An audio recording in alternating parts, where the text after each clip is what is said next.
Hello there, ladies and gentlemen. Welcome back to my channel. Today I'm going to talk about a very important health topic that I think is something that you should be aware of, and that is hypertension, aka high blood pressure. Now basically what high blood pressure is, it's a condition in which the force of blood against your arteries are too high.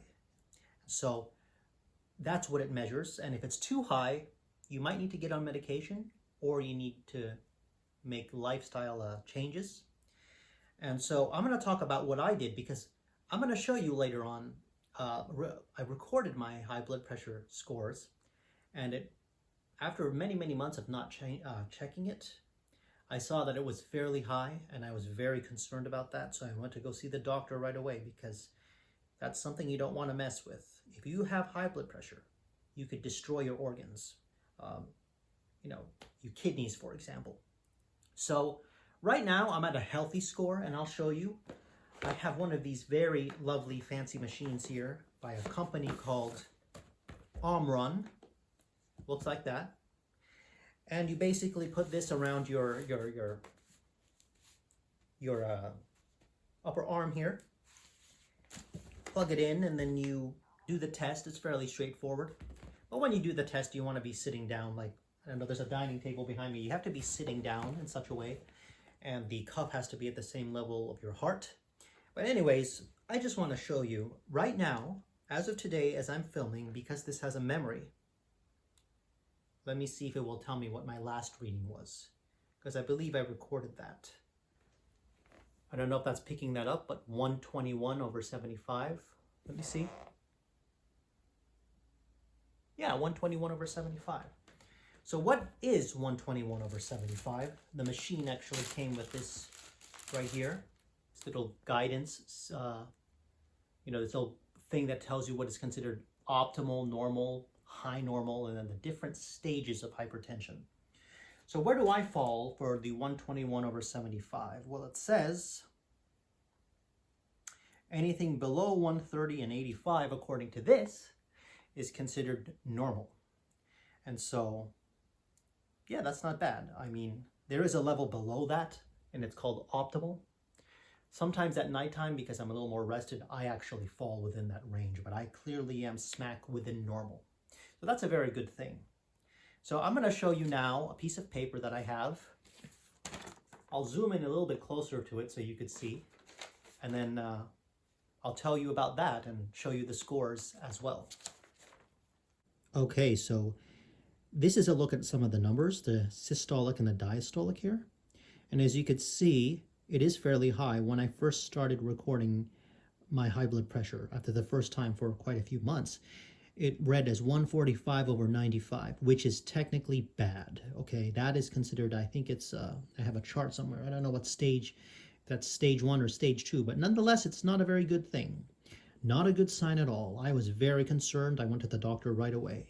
And so basically, after a couple readings of these high readings here, and I saw a doctor around this time, and so this was, so around the next day, I went to go see the doctor, and sure enough, the scores were 140s over upper 80s when they took the test with their manual machine.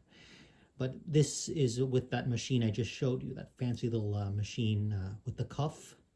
But anyways, after making some changes, diet and exercise, I'm going to pan down, and you could see that the numbers are starting to improve for both systolic and diastolic numbers. So you could see. And what's considered normal, a normal reading, is anything over below 120/80. Or even if you're in the 120s and the 70s range, you're considered to be pretty good in your high blood pressure. You don't need medication for that. But as you could see, the numbers are still fairly high here. But as I pan down, look what happens around here after a few days of making these changes. And I'm going to discuss what those changes are. But you could see that 112/82, pretty good. 120/91, still pretty high on that diastolic number. And then we get to where it gets a little bit healthier. 122/82, 128/83.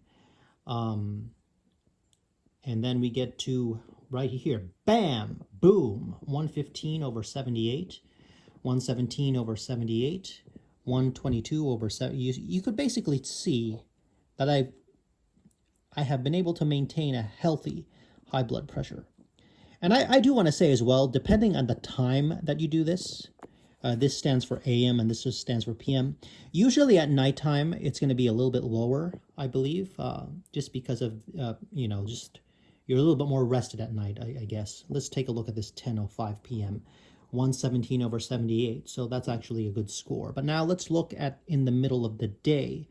I'll pick this 3:45 p.m. and it's still a pretty solid reading. Definitely within the normal range. So yeah, I just wanted to show you that real quick and you could see that it's pretty good. Now, I'm going to discuss how I was able to reverse these numbers into a trajectory that was optimal. Now, I am going to start with the diet. I live in a Filipino household, and if you're a Filipino, you know we have some lavish, greasy food, full of salt, full of grease, utterly divine, but terrible for your high blood pressure. It's so bad, in fact, that even my mom and my dad take high blood pressure medication. So this is why I went to go see a doctor, because I really want to make sure that hopefully in my lifetime I don't have to take high blood medication like they do. And yeah, I saw a doctor, and they actually measured some stuff here with, I'm not going to have you read all of that, but to sum it up, I'm as healthy as a horse. I have, my cholesterol level is actually normal. It's very, very, very slightly elevated, but not enough to where the point I would need cholesterol medication. But yeah, everything else is good. Everything else is solid. And so the lifestyle changes that basically that I'm going to talk about is, okay, starting with the diet, cut back on Filipino food. I know it's difficult to avoid that because I'm around it all the time. And so what I do is I have limited my portion sizes. I have been, instead of filling up a plate full of lumpia and pancit and all that lovely stuff, I really am very considerate and I'm very aware of what my portion sizes need to be so that I'm not loading my body with sodium and grease and all that. Sodium, by the way, plays a big factor in your high blood pressure scores. So my sodium levels, and I believe that's in the test here, the blood, this is called a CMP blood test. Everything looks good. Sodium. So yeah, I'm good with sodium. I don't really eat a lot of salt anyway. And I am pretty active. Now let's discuss exercise. I do exercise. I do walk about 1 hour a day. I do that around the block.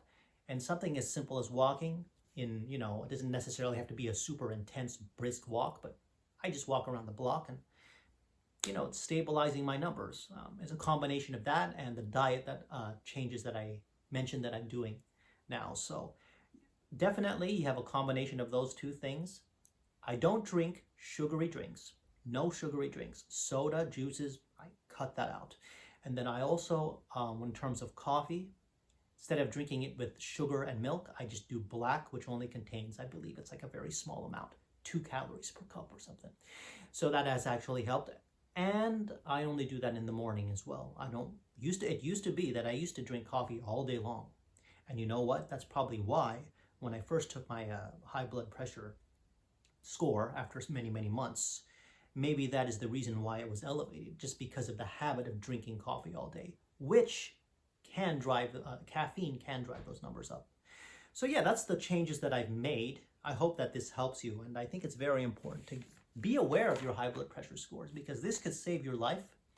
If for some reason you're stuck at 145 over 90s, around there, and despite making lifestyle changes, it's elevated, maybe you'll have to take medication for that. Or you'd have to ask your doctor why it's, these numbers are not coming down. But point being is that if you're prone to be in the higher numbers for the, the systolic 140s and dystolic 90s and above, you would definitely consider getting on high blood pressure meds to get you down to the healthy range of the 120 over 80s. And so, don't avoid that. I had an uncle who lost his kidney because basically he was I think around 200 over 110. And he was like, nah, I don't believe in medication. I just cut back on a few things. Well, didn't work out. He lost his kidney. luckily he had a kidney transplant a few years ago and was able to get back on his feet there. But no, he's not really going to be the same guy. He still has to take high blood pressure meds and do all that. But yeah, please keep an eye on this, because you don't want to be ignoring high blood pressure, okay? You really want to be proactive about that, aware of that, so that you could avoid disastrous situations like I just mentioned with my uncle. And it could also lead to stroke as well, which is really bad. Once you have a stroke, you're never going to be the same person again. So get your high blood pressure checked. And if it's high, if it comes out elevated, please consider the lifestyle changes that I told you about. But in addition, see your doctor first. See your doctor first so that he could advise you what to do. In my case, my doctor told me to come back a week later, because that's how long the blood test would take to come back from the lab. But in addition to those lifestyle changes, record it. Record what your score is and see if it goes down. Fortunately for me, it did, and hopefully it will for you. So before I end this video, I want to know if you are having the same issue with high blood pressure, if you in fact lowered it, or you're stuck at a higher level and you have to take blood pressure medication now. So share that information with me. I hope that this video was useful, and I'll see you again in the next video, whatever that may be. And in addition, before I go, Omron is a good brand for these digital high blood pressure machines. They have the old school ones too, where you're pumping it up with air. That's the one that my doctor used. He actually used this one and that one. So he got 2 readings and they were within the same range. So yeah, I'll see you next time. Take care of yourself. Your health is your wealth. Remember that. You could be a rich guy, but if you're not healthy, you're not going to be around for much longer to enjoy your wealth. So I'll see you next time, and bye-bye for now. Have a good one.